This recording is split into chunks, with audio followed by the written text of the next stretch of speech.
The 21st century was supposed to bring the future. We were promised jetpacks and hoverboards, but technological advances weren't made in moving people, they were made in moving information. In 2001, I was at a venue in Tempe called the Lucky Dragon, where I saw a band called This Past Year play.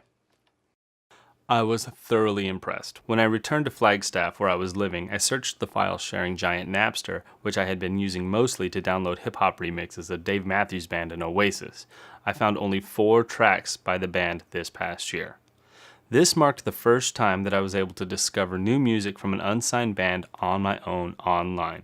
But it wasn't long before an aging Metallica defeated Napster and helped pave the way for other means of discovering and acquiring new music. In 2004, I discovered MySpace. The social network had 2 profile types, one for people and one for musicians with a music player where they could upload music, select if it would be available for download, and gauge their popularity by the number of friends and plays they had. MySpace proved that the internet was indeed a place for music. Up-and-coming artists with $0 budgets were able to promote themselves directly to massive audiences, and established acts could maintain their relevance as giant record labels like Capitol began to crumble. And while major labels fought destructively to prevent the kind of priceless promotion available only via the internet's communities, what the record companies had feared wasn't true at all. People were and still are willing to pay for music. The music industry was just no longer a one-way street. Simply not all artists depend on major labels for support. As a result, crowdfunding, a current trend, has brought many artists success. A Washington City paper article on NPR intern Emily White mentions the success of Amanda Palmer, who recently raised $1.2 million for her album Theater is Evil on Kickstarter. Nerf Herder, best known for the theme music to the television series Buffy the Vampire Slayer, reached full funding on Pledge Music in a matter of weeks by offering incentives such as play on our album for $1,000, while pop giants Weezer are simply using Pledge Music to sell pre-orders of their future disappointment. Decreased demand for physical albums has brought about other social music services. In 2011, Spotify launched in the US, allowing listeners to create playlists, share songs, and even acquire followers, creating a unique experience for music fans to connect with each other in a way that Napster 2.0 had failed. Brands and artists such as Rolling Stone, Coca-Cola, Fuse, and David Guetta have popular profiles on Spotify where they publish themed playlists and promote new music.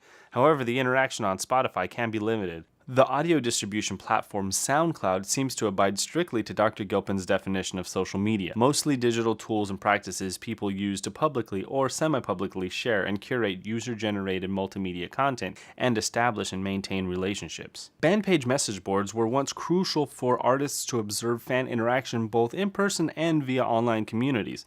However, forum participation has been waning with the advent of more interactive social media such as Tumblr, used most proficiently by artists like Childish Gambino. In Understanding Media, Marshall McLuhan categorizes television as hot, that the participation in the content is minimal. Thanks to sites such as YouTube and Pandora, gone is the era of waiting for MTV or the radio to spoon-feed music to the masses. But the content generated and shared isn't always in large multimedia files. Twitter provides direct connection for some artists and fans. While some artists such as Kanye West draw attention to personal matters through their use of Twitter, others like Justin Timberlake seem to have monetized their reach by hawking tequila or other products.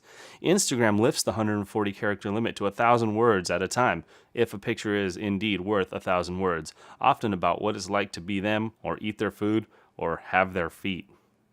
As a result of services like Twitter and Instagram, and even MySpace, YouTube, Facebook, and SoundCloud, many artists from every stage in their career are able to cultivate their image more directly and without the need for press coverage and the filter of writers or editors. In some cases, some of these profiles are professionally managed by record labels and publicists. I once ran profiles for bands like Him, Deftones, and Foxy Shazam at Warner Brothers Records. Fans' devotion is more directly measurable and sometimes rewarded when noticed by the artists. With the buffer the internet provides across a vast and changing landscape of social media platforms, some artists are willing to share more personal aspects of their lives with fans, and as a result, fans feel like they've been let into the band's inner circle. This type of engagement and even sales figures is a far cry from what Metallica had feared over a decade ago. So through all of this, what happened to the band this past year? Well, Nate Ruess and Sam Means went on to start a band called The Format. After they disbanded, Nate Ruess, seen here, joined Fun and won a Grammy. So if by the time the bar closes and you feel like falling down, I'll carry you home tonight.